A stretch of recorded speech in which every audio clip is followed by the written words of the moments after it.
Subscribe பண்ணுங்க. அப்படியே பக்கத்துல இருக்க பெல் ஐகானையும் பிரஸ் பண்ணுங்க. சிம்ம ராசி அன்பர்களே, இந்த தை மாதம் எப்படி இருக்கும்னு பார்க்கும் பொழுது உங்க ராசி அதிபதியாக இருக்கக்கூடிய சூரிய பகவான் 6ஆம் இடத்துல போய் உட்கார்ந்துருக்கார். 6ஆம் இடம் என்பது என்ன? கடன், நோய், எதிர்ப்பு, பகை, வம்பு, வழக்கை குறிக்கக்கூடிய இடம்தான் 6ஆம் இடம். அப்போ நீங்க போய் 6ஆம் இடத்துல உட்கார்ந்துருக்கிறீங்க. அப்போ கடன் என்கின்ற தன்மை, நோய் என்கின்ற தன்மை, வம்பு, வழக்கு, இந்த மாதிரியான விஷயத்தில் தான் உங்களுடைய எண்ணங்கள், செயல்பாடுகள், சிந்தனைகள் போய்கொண்டிருக்கும் அப்படின்னு அர்த்தம். அப்போ கடன் கிடைக்குமா அப்படின்னா இந்த மாதம் நிச்சயமாக கடன் கிடைக்கும்.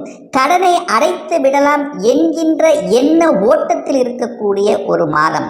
அப்போ கடன் சார்ந்த விஷயத்தில் தான் உங்க எண்ண ஓட்டங்கள் இருக்கும். கடன் தன்னுடைய கெப்பாசிட்டிக்கு மேலே போகக்கூடாது என்பதையும் நீங்கள் மனதில் பதிய வைத்துக் கொள்ள வேண்டும். ஏன் சொல்கிறேன்னா, 8ஆம் அதிபதியாக இருக்கக்கூடிய குரு பகவானும் அந்த 6ஆம் இடத்தை பார்க்குறார் அல்லவா? அப்போ கடன் தன்னுடைய கெப்பாசிட்டிக்கு மேலே போச்சுன்னா கடனை வளர்க்கும் என்கின்ற அமைப்பு. பட் சுப கடன்களாக கன்வெர்ட் பண்ணிக்கிறது புத்திசாலித்தனம் என்பதை ஞாபகத்தில் வச்சுக்கொள்ளுங்க. எதிர்ப்பு இருக்குமா? நிச்சயமாக இருக்கும். நீங்கள் போய் எதிர்ப்பு ஸ்தானத்தில் உட்கார்ந்துருக்கீங்க, அப்போ எதிர்ப்பு இருக்கும். உங்களுக்கு எதிர்ப்பை கொடுத்து கொண்டிருந்தவர்கள் இப்ப அப்படியே முன்னாடி வந்து நிற்பாங்க அப்படின்னு அர்த்தம். இதுவரைக்கும் மறைமுகமாக எதிர்ப்பை கொடுத்து கொண்டிருந்தவர் இப்ப டைரக்டா வந்து நிற்பாங்க. பட் அதுல வெற்றி பெறுவீர்களான்னு கேட்டீங்கன்னா நிச்சயமாக வெற்றி பெறக்கூடிய அமைப்பு இருக்கு. ஒண்ணு, எதிரிகள் அங்க உங்களை விட்டு விலகி செல்வார்கள், அல்லது நீங்க அந்த இடத்தை விட்டு விலகி செல்லக்கூடிய அமைப்பு. அப்போ அந்த எதிர்ப்பு என்கின்ற தன்மை இந்த மாதம் இருக்கும். நோய் சார்ந்த விஷயத்தில் கவனமாக இருக்கணும். ஏன்னா நீங்க போய் நோய் என்கின்ற இடத்துல போய் உட்கார்ந்துருக்கீங்க. அப்போ சரியான உடற்பயிற்சி, உணவு கட்டுப்பாடு ரொம்ப ரொம்ப முக்கியம் என்பதை ஞாபகத்தில் வைத்துக் கொள்ளுங்கள். அதே சமயத்தில் அந்த நோயை தீர்ப்பதற்கான சில வழிமுறைகள், அல்லது இதுவரைக்கும் ஒரு நல்ல டாக்டர் கிடைக்கலன்னா இப்ப நல்ல டாக்டர், நல்ல ஆஸ்பத்திரிக்கு போய் அதை சரி செய்யக்கூடிய சூழ்நிலை, சந்தர்ப்பங்களை நிச்சயமாக உருவாக்கும். வம்பு வழக்கு சம்பந்தப்பட்ட விஷயங்களுக்கு போகக்கூடாது என்பதை ஆழமாக மனதில் பதிய வைத்துக் கொள்ளுங்கள் இந்த சிம்மராசி அன்பர்கள். ஆனாலும் உங்க ராசிநாதன் 6ஆம் இடத்தில் அமர்ந்திருந்தாலும் அந்த குருவினுடைய பார்வை பெற்று சுபத்துவமாக இருக்கிறதுனால நிச்சயமாக கடன், நோய், எதிர்ப்பு, பகை, வம்பு, வழக்கு இதுக்குள்ள எது போயிருந்தாலும் அதில் இருந்து வெற்றி பெறுவதற்கான சந்தர்ப்ப சூழ்நிலைகளை உருவாக்கும் அப்படிங்கிறத ஞாபகத்தை வச்சுங்க. வேலை நிச்சயமா கிடைக்கும். 6ஆம் இடம் என்பது வேலையை குறிக்கக்கூடிய இடம் அல்லவா? ஸோ அந்த இடத்தில் உங்க ராசிநாதன் போய் அமர்ந்து குரு என்கின்ற உங்களுக்கு யோகத்தை தரக்கூடிய அந்த குரு பகவானுடைய பார்வை பெற்று சிவராஜ யோகத்தில் இருக்கின்ற காரணத்தால நல்ல வேலை கிடைக்கும் அப்படின்னு எடுத்துக்கலாம். படித்த படிப்புக்குண்டான வேலை கிடைக்கக்கூடிய வாய்ப்புகள், சந்தர்ப்பங்கள், வெளிநாட்டில் போய் வேலை பார்க்கக்கூடிய அமைப்பு, அதிகாரத்துடன் வேலை பார்க்கக்கூடிய அமைப்புகள், இதெல்லாமே சிறப்பாக இருக்கிறது. சரி, குடும்பம் சார்ந்த விஷயங்கள் என குடும்பாதிபதி என்று சொல்லக்கூடிய அந்த புதன் பகவான் 5ஆம் இடம் என்று சொல்லக்கூடிய பூர்வ புண்ணியஸ்தானத்தில் அமர்ந்து கொண்டு தனது 7ஆம் பார்வையாக 11ஆம் இடத்தை பார்க்கறதுனால குடும்பம் நன்றாக இருக்க போகிறது. குடும்பத்தில் சுப காரியங்கள் செய்யக்கூடிய அமைப்புகள், சந்தர்ப்பங்கள் இருக்கிறது என குருவினுடைய பார்வை பெற்று அந்த 2ஆம் இடம் என்கின்ற குடும்பஸ்தானம் சுபத்துவமாக இருக்கிறதுனால குடும்பத்தில் அமைதி இருக்கிறது. அங்கு கேது இருக்காரே, ஏதாவது கெடுதல்கள் செய்து விடுமா அப்படிங்கிற எண்ணம் கொடுக்கும். ஆனால் குருவும் கேதுவும் அங்கு இணையும் போது சில ஞானத்தை உங்களுக்கு கொடுக்கும். அதாவது ஒரு கருத்து வேறுபாடு ஏற்பட்டு பிரிந்தவர்கள் கூட இப்ப ஒன்று சேர்ந்து விடலாம். அதாவது தன்னுடைய கணவன் தானே, தன்னுடைய மனைவி தானே என்கின்ற பொது நல தன்மை இந்த மாதம் உங்களுக்கு வர இருக்கிறது. அப்ப தை பிறந்தால் வழி பிறக்கும் என்கின்ற அமைப்புக்கு ஏற்ப குடும்பங்கள் நன்றாக இருக்க போகிறது. குடும்பத்தில் சுப காரியங்கள் செய்யக்கூடிய தன்மை, குடும்பத்தில் ஒரு உறுப்பினரை இணைத்து கொள்ளக்கூடிய நிகழ்வுகள், குடும்ப உறுப்பினர்கள் ஒன்று சேர்ந்து ஏதாவது ஒரு தொழிலையே, ஏதாவது ஒரு அதாவது பணத்தை பெருக்குவதற்கான வாய்ப்புகளை தேடி அதற்கான திட்டமிடுதலும் நடக்கக்கூடிய அமைப்புகளும் இருக்கிறது. உங்களுடைய வாக்கு பலிதமாக கூடிய அமைப்பு இருக்கிறது என கடவுளினுடைய அனுகிரகம், உங்கள் குலதெய்வத்தினுடைய ஆசையை பெற்று இருக்கின்ற காரணத்தால அந்த இடத்தில், அதாவது வாக்குஸ்தானத்தில் கேது இருக்கின்ற காரணத்தால உங்களுடைய உள்ளுணர்வு, அதாவது உள்ளுணர்வோடு செய்யக்கூடிய அந்த உள்ளுணர்வு எதை சொல்கிறதோ அதை செய்துவிட்டால் உங்களுக்கு எந்த கெட்ட பலனும் உங்களுக்கு ஏற்படுத்த போவதில்லை. அப்போ வாக்கு நன்றாக இருக்கிறது அப்படிங்கிறதா அமைப்பு.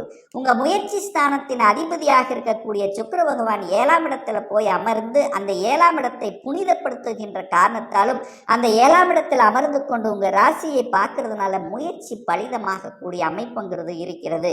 அப்போ கடந்த மாதத்தில் எந்த முயற்சி எடுத்து தோல்வி அடைந்தீர்களோ அது இந்த மாதத்தில் சக்சஸ் அடையக்கூடிய வாய்ப்புகள் சந்தர்ப்பங்கள் மிகுதியாக இருக்கிறது.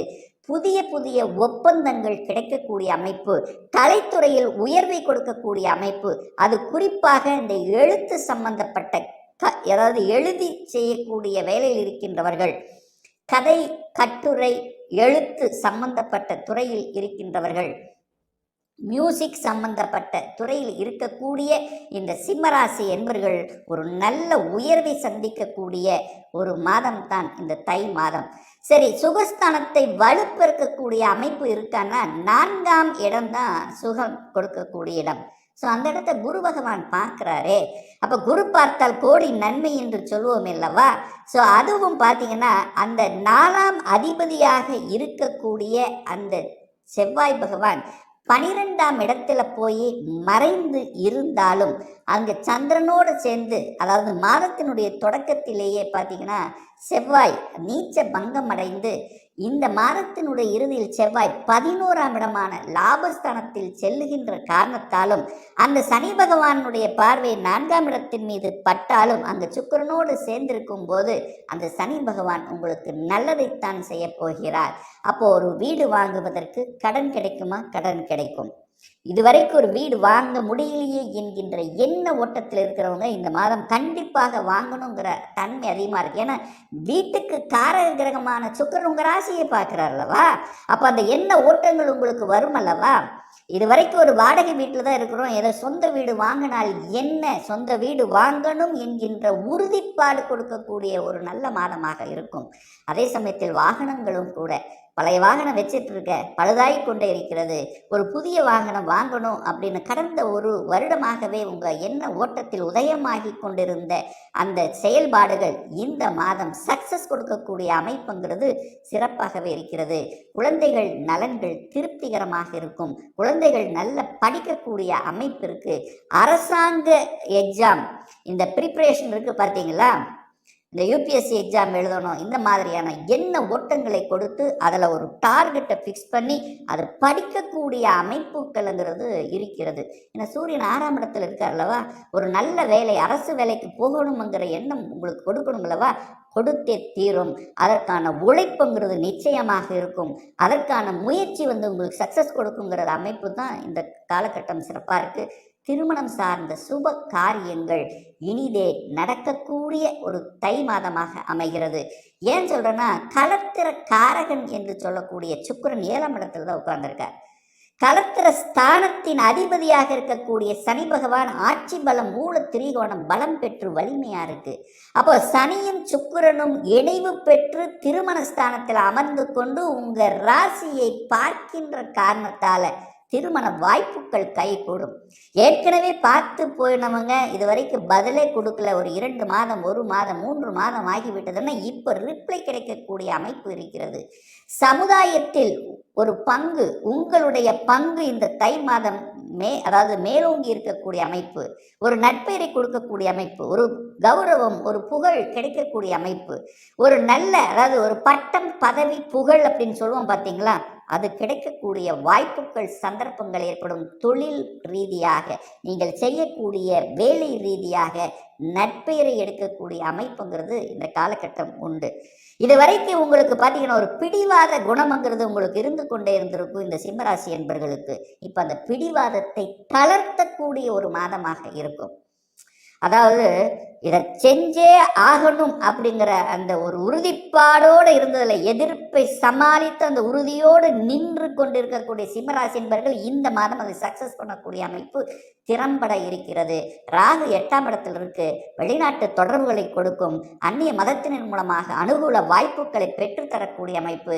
நீங்கள் வெளிநாட்டுக்கு சென்று வரக்கூடிய பாக்கியம் இந்த மாதம் இருக்கிறது. 9ஆம் அதிபதி நீச்சமாகி அதாவது சூரியன் 6ஆம் இடத்துல இருக்கிறதுனால அதாவது தந்தை ஸ்தானத்தின் அதிபதியாக இருக்கக்கூடிய செவ்வாய் நீச்சமாகி 12ஆம் இடத்தில் இருக்கிறதுனாலையும், தந்தைக்கு காரக கிரகம் என்று சொல்லக்கூடிய சூரியன் 6ஆம் இடத்தில் இருக்கிறனால தந்தையினுடைய ஹெல்த்தை மட்டும் கொஞ்சம் பார்த்துக்கணும். உடல்ல தொந்தரவு வருவதற்கான வாய்ப்புகள், அவருக்கு கொஞ்சம் செலவு செய்யக்கூடிய சந்தர்ப்பங்கள் இருக்கின்ற காரணத்தால அவரை நன்றாக பார்த்து கொள்வது நம்முடைய கடமை என்பதை நினைத்துக் கொள்ள வேண்டும் இந்த மாதம். சரி, 10ஆம் இடத்தில் குரு பகவான் அமர்ந்திருக்கார். 10ல் குரு வரும்போது ஒரு மாற்றத்தை கொடுக்கும். பதவி மாற்றம், உத்தியோக மாற்றம், ஊர் மாற்றம், இடம் மாற்றம், இந்த மாதிரி ஒரு மாற்றம் என்பது நிச்சயமாக உண்டு. நார்மலாகவே சொல்லுவாங்க, தை பிறந்தால் வழி பிறக்கும் அப்படின்பாங்க. நிச்சயமா இந்த காலகட்டம் உங்களுக்கு சிறப்பை ஏற்படுத்தும். ஒரு மாற்றம் என்பது இந்த சிம்மராசினருக்கு நிச்சயமாக உண்டு அப்படின்னு சொல்லலாம். அந்த மாற்றம், இந்த வேலை மாற்றம், ஊர் மாற்றம், இதெல்லாம் நல்லா இருக்கு. ஒரு இடமாற்றத்துக்கான வாய்ப்புகள் கிடைக்குமானா அது நிச்சயமாக உண்டு. மேன்மையை தரக்கூடிய அமைப்பு. எதுல மேன்மை தரும்? உங்களை இதுவரைக்கும் புரிஞ்சுக்காதவங்க இப்ப புரிந்து கொள்வார்கள். உங்களுடைய பாஸ் உங்களுடைய பேச்சை கேட்கக்கூடிய அமைப்பு இருக்கு. இதுவரைக்கும் கேட்கல, அசால்ட்டா இருந்த விஷயங்கள் கூட இப்போ அவர் சொல்லுவது ஏதாவது ஒரு நல்ல விஷயம் இருக்கு என்பதை உங்களுடைய பேச்சை கேட்கக்கூடிய அமைப்பு, புதிய அங்கீகாரம், ஒரு அடிஷ்னல் ரெஸ்பான்சிபிலிட்டி என்கிறது உங்களுக்கு தேடி வரக்கூடிய அமைப்புங்கிறது இந்த காலகட்டம் உண்டு. 11ஆம் அதிபதியாக இருக்கக்கூடிய புதன் பகவான் அந்த 11ஆம் இடத்தை பார்க்கின்ற காரணம் ஒரு நல்ல அமைப்பு. அதே சமயத்தில் அந்த புதனும் பார்த்தீங்கன்னா இந்த மாதம், அதாவது தை மாதம் 11ஆம் தேதி 6ஆம் இடத்துல போய் அமர்ந்து குருவினுடைய பார்வை பெற்று சுபத்துவமாக இருக்கிறதுனால 11ஆம் இடம் வலுப்பெறுகிறது. அதே சமயத்தில் 11ஆம் இடத்துல செவ்வாயும் வந்து அமருகிறது. எப்போ? இந்த மாதம் தை, அதாவது 8ஆம் தேதி என்று. அப்ப என்ன ஆக போகிறது? சகோதர வழிகளில் மேன்மை கிடைக்கப் போகிறது. சகோதர வழியில் சின்ன சின்ன கருத்து வேறுபாடுகள் இருந்தா கூட அது சரி செய்யக்கூடிய அமைப்பு, புத்திசாலித்தனம் மேம்பட போகிறது. குலதெய்வத்தினுடைய ஆசீர்வாதம் கிடைக்கப் போகிறது. இந்த தை மாதம் சாதிக்கக்கூடிய, சாதனை புரியக்கூடிய, நினைத்ததை அடையக்கூடிய ஒரு நல்ல மாதமாக சிம்மராசினருக்கு அமையுங்கிறதுல எந்தவித மாற்று கருத்தும் கிடையாது. மேலும் தகவலுக்கு எங்க சேனலை மறக்காம சப்ஸ்கிரைப் பண்ணுங்க. நன்றி.